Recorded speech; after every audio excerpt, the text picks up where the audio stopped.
আসসালামু আলাইকুম। শোনা কথা নিয়ে আমি সাধারণত ভিডিও করতে চাই না। কিন্তু শোনা কথা যেটা যদি এরকম হয়, শোনা কথাটা যদি ধামাকা হয়, তাহলে সেটা নিয়ে ভিডিও আসলে না করেও থাকতে পারছি। দেখেন, যার কাছ থেকে কথাটা নেয়া তার তিনি অনেক বিতর্কিত একজন মানুষ। তার ওয়াল থেকে কথাটা নিচ্ছি। কিন্তু এত সুন্দর, এত চমৎকার একটা কথা তিনি শেয়ার করেছেন, যে কথাটা আপনাদের সঙ্গে শেয়ার না করেও থাকতে পারছি না। আমি আগেই আঁচ করতে পারছিলাম যে এরকম কিছু একটাই হবে। এটাই হতে চলেছে। শাকিব খানকে নিয়ে চিন্তা ভাবনা এখন আমি অনেক আগেই আমার কন্টেন্টে বলছি যে শাকিব খানকে নিয়ে এখন আর লাখে ভাবা যাবে না, কোটিতে ভাবতে হবে ভাই, কোটিতে ভাবতে হবে। তো সেটা কত কোটি? অলরেডি তুফান 10-12 কোটি টাকা চলে গেছে, এরপরে কিন্তু 30-40 কোটিতে যাবে। 50 কোটিতে যাওয়াও কিন্তু অসম্ভব কিছু না। সেটা যদি হয় প্যান ইন্ডিয়ান, সেটা যদি হয় অল থ্রু ইন্ডিয়ায় রিলিজ, তাহলে সেটা 50 কোটিতে যাওয়াও কিন্তু অসম্ভব কিছু না। তো যাই হোক, যে বিষয়টা বলছিলাম যে অরণ্য মামুন সাহেব তার ফেসবুকে একটা স্ট্যাটাস দিচ্ছেন যে তিনি নাকি শুনছেন, শুনতে পাচ্ছি, তিনি নাকি শুনছেন যে বোম্বের এক প্রযোজনা প্রতিষ্ঠানের সঙ্গে বাংলাদেশের দুই বিশাল প্রযোজনা প্রতিষ্ঠান মার্চ করে 3টা প্যান ইন্ডিয়ান সিনেমা বানাবে। এখন প্যান ইন্ডিয়ান সিনেমা বানাইতে হলে তো শাকিব খানকে লাগবে রে ভাই। শাকিব খান ছাড়া প্যান ইন্ডিয়ান মানে ইন্ডিয়াতে হাইপ তুলবে কে? শাকিব খানের কাস্টিং ছাড়া তো আর হবে না। তো একেবারে ধরেই নিয়ে যায় সেটা হিরো শাকিব খান। নায়িকা কে বা কারা সেটা পরে আলাপ করতেছি, কে হইতে পারে। এখন আসেন যে বাংলাদেশের দুইজন প্রযোজক কে, বোম্বের প্রযোজক কে কে হইতে পারে। হইলো, বোম্বের সকল প্রযোজকদের তো আর আমরা চিনি না। বাংলাদেশের সেই কলিজাওয়ালা প্রযোজকটা কে, যে 50 কোটি টাকা বাজেট দিবে? 3-15-45 কোটি টাকা বাজেট হবে, বা 3-6-18 লাখ 18 কোটি টাকা বাজেট হবে। এক একজন 6 কোটি টাকা দেওয়ার মতো কে কে আছে বাংলাদেশে? আরশাদ আদনান আছে, বঙ্গ আছে, চরকি আছে, আলফাই তো লামসাম যদুমধু কুদুর রেডিয়া। যাই হোক, আলফাই সম্পর্কে কিছু বলতে চাই না। তো আলফাই কিন্তু কানেক্টার, সে খুব ভালো একজন কানেক্টার, সে কানেক্ট করে দিতে পারে। তো ধরে নিচ্ছে আলফাইও আছে। তো আলফাই রিসেন্টলি গেছে কোথায়? আশা, আমি ইমিডিয়েট আগের একটা কন্টেন্টে বলছিলাম যে আশা আলফা এর শাহরিয়ার শাকিল একটা প্লেয়ার, সে আশাদের অফিসে গেছে মানে একটা টোপ সে ফেলবেই। তো আমার কেন জানি মনে হচ্ছে রে ভাই, আরশাদ আদনান, আলফা আর বোম্বের প্রয়োজক মিলিয়ে 3টা প্যান ইন্ডিয়ান ছবি নিয়ে আসবে শাকিব খানকে নিয়ে। কেন মনে হচ্ছে? কেন আরশাদ আদনানের কথা অনন্য মামুন বললো না? কারণ আরশাদ আদনানের সাথে অনন্য মামুনের একটা রেশারেশি আগে থেকেই চলে আসছে, যার কারণে আরশাদ আদনানের নামটা সে তার ফেসবুকে উল্লেখ করতে চায় নাই, বা নামটা বলতে তার একটু আছে, বুঝেন না, বুঝে নেন, একটু আছে, যার কারণে সবার নাম সবাই বলতে চায় না, বললে একটু ঝামেলা আছে। তো আবার সংবাদটা একবারে অথেন্টিক না জেনেও কিন্তু বলতে পারে না। অরণ্য মামুন কোন একটা জায়গা থেকে কোন একটা ইনফরমেশন সে পাইছে, সেও আমার মতো এত বড় একটা ইনফরমেশন না জানাইয়া থাকতে পারলো না। অরণ্য মামুন সেখানে সেই বিষয়ে ভিতরে ইনভলভ থাকলে এটার বিষয়, এই বিষয়টা একটু অন্যভাবে আসতো, এই ডিক্লারেশনটা একটু অন্যভাবে আসতো। অথবা অরণ্য মামুনও এটার সঙ্গে ইনভলভ থাকতে পারে, সে একটু নাটকীয় ভাবে স্ট্যাটাসটা জমায়ে দিল। তো যাই হোক, এটা খুব খুশির সংবাদ যে শাকিব খানকে নিয়ে এখন আর ন্যাশনাল ভাবা হচ্ছে না, ইন্টারন্যাশনাল ভাবা হচ্ছে। ন্যাশনালি আর শাকিব খানকে কয়জন ডিরেক্টর পাবে, এটা এখন একটা প্রশ্নবোধক চিহ্ন। হিমেল আশরাফ অলরেডি একটা ছুটি চাইছে আরশাদের কাছ থেকে। সেই ছুটি সে কি এই কারণেই চাইছে যে সে শাকিব খানকে খুব শিগগিরই, খুব সহসা পাচ্ছে না, এই কারণে সে ছুটি চাইছে? যাই হোক, যে কারণেই ছুটি চাক, হিমেল আশরাফেরও একটা লম্বা ছুটি দরকার আছে। দুইটা হিট সিনেমা দিছে, এখন সে একটু চিল করবে, বিভিন্ন জায়গায় বিভিন্ন বিচে ঘুরবে ফিরবে, ঠিক আছে। তবে আরো একটা খবর আপনাদেরকে দিতে চাই, সেটা হচ্ছে গিয়ে তুফান সিনেমা যে আসতেছে কুরবানি ঈদে, তুফানের ধাক্কায় আরো একটা সিনেমা পড়ে গেছে। কুরবানি ঈদে যে কয়টা সিনেমা আসতে চাইছিল সেই কয়টা সিনেমার মধ্যে তুফানের ধাক্কায় অলরেডি একটা সিনেমা পড়ে যাওয়ার গুঞ্জন উঠেছে। সেটি কি? সেটি কোনটি? কবি। সত্তা সিনেমার যে পরিচালক, সেই পরিচালকের বরাত দিয়ে একটা পোস্ট দেখলাম যে তিনি বলছেন যে কবির কিছুটা শুটিং বাকি আছে, তাই কুরবানি ঈদে আসবে না। কিন্তু সেই কবে থেকে জানতেছি যে কবির শুটিং কবেই শেষ হয়ে গেছে, কবি আসতেছে কুরবানি ঈদে। আর এই মুহূর্তে এসে যদি এই কথা বলে যে কিছু শুটিং বাকি আছে তাই কুরবানি ঈদে আসবো না, এইভাবে না বললা সরাসরি এইভাবে বললেই তো হয় যে শাকিব খানের সাথে আসতে চাই না। কারণ রোজার ঈদে শাকিব খান দেখায় দিছে রাজকুমারের সাথে শরীফুল রাজ 3টা সিনেমা নিয়ে আসছিল, কোন সিনেমাই কিন্তু কোমর সোজা করে দাঁড়াইতে পারে নাই। শুধু সিনেপ্লেক্সে চলেছে ওমর দেয়ালের দেশ আর কাজল রেখা। ওমর আর কাজল রেখা ওভাবে না চললেও দেয়ালের দেশটা সিনেপ্লেক্সে ভালোভাবে চলেছে, কিন্তু সিঙ্গেল স্ক্রিনে কোনো খানা পায় নাই শরীফুল রাজ। সিঙ্গেল স্ক্রিনে যদি সে খানা না পায় তাহলে সে কোমর সোজা করে দাঁড়ালো কিভাবে? রাজকুমারের সামনে শরীফুল রাজ দাঁড়াইতে পারে নাই।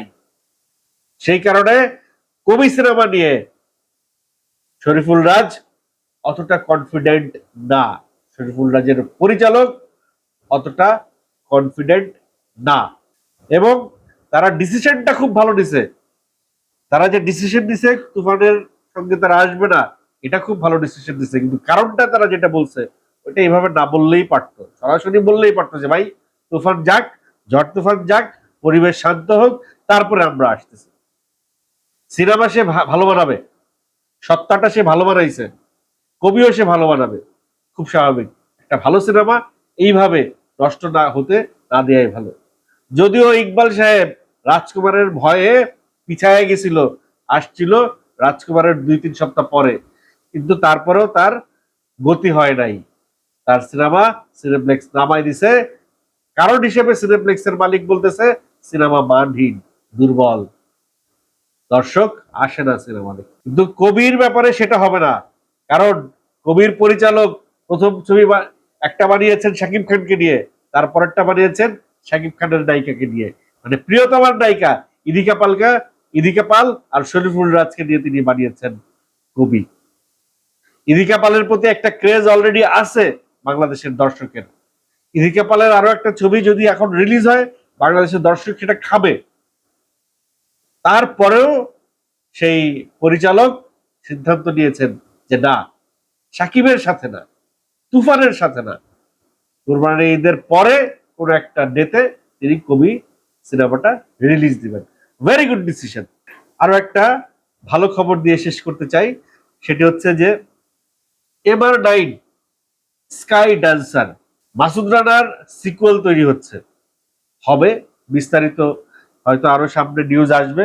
তবে এরকম একটি পোস্ট এবিএম সুমন তার ওয়ালে শেয়ার করেছে যে মাসুদ রানার সিকুয়েল তৈরি হচ্ছে এবং হলিউডের আরো একটি সিকুয়েল হিসেবে, মাসুদ রানার আরো একটি সিকুয়েল হিসেবে সেটি যাত্রা করবে।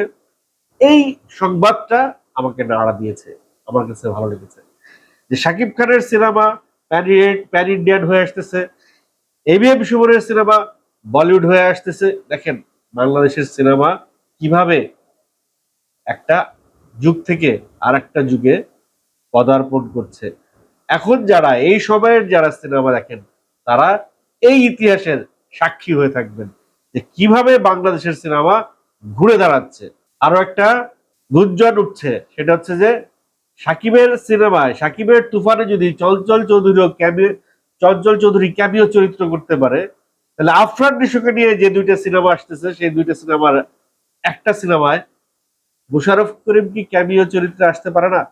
যদিও চঞ্চল চৌধুরী বলছেন তিনি এই সিনেমায় একটা ছোট্ট রোল করছেন, যেটা মেইন ভিলেন হয় না, তো আমরা বলতে পারি না যে চঞ্চল চৌধুরী শাকিব খানের সিনেমায় মেইন ভিলেন। তো সেই একইভাবে একটা ছোট্ট ক্যামিও চরিত্র যদি আফরান নিশোর সিনেমায় মোশাররফ করিম করে থাকেন, তাহলে এরকম ক্যামিও চরিত্র করতে করতে কিন্তু সিনেমার একটা ক্যামিও ভাব চলে আসবে, এটা একটা আলাদা ক্যামিও ইমেজ দিবে দর্শকের মধ্যে। আর অনেকে বিভিন্নভাবে বলতে চাচ্ছেন যে তুফানে আফরান নিশো মেইন ভিলেন, বিভিন্ন রকম যুক্তি তর্ক উপস্থাপন করতে চাইতেছেন। একটা টিজারের একটা ছবিও তারা শেয়ার করছেন পেছন থেকে, যাকে দেখা যাচ্ছে সেই নিশোর মতো লাগছে দেখতে। সব কিছুর পেছন আগে রায়হান রাফি তো একটা কথা বলছিল যে আফরান নিশো তুফানে নাই, এটা নিশ্চিত। তাহলে কেন এই আলোচনাটা হচ্ছে? তাহলে কি রায়হান রাফি মিথ্যা কথা বলছে? রায়হান রাফি ওই কথা বলে সেই বিষয়টাকে ঢেকে রাখছে যে আসলে সিনেমা যখন রিলিজ হবে তখন মূল চমকটা দেওয়া হবে। সিনেমায় যেরকম সব সম্ভব, সিনেমার মানুষদের দিয়েও সব সম্ভব হতে পারে। আমিও হলফ করে বলতে পারছি না যে রায়হান রাফির তুফানে আফরান নিশো মেইন ভিলেন না বা ভিলেন না। তবে যদি আমি রায়হান রাফিকে বিশ্বাস করি, তাহলে আফরান নিশোর তুফানে থাকার কোনো সম্ভাবনা নাই। আপাত দৃষ্টিতে তুফানে আফরান নিশো থাকার কোনো সম্ভাবনা নাই হিসাবে বলে না।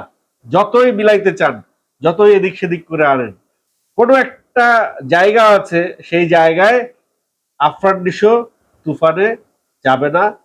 শাকিব খান আফরান নিশোর সঙ্গে একই সিনেমায় এই মুহূর্তে না, আছে কোনো একটা জায়গা, আপনারা জানেন, আমিও জানি, ব্যাখ্যা করতে চাই না।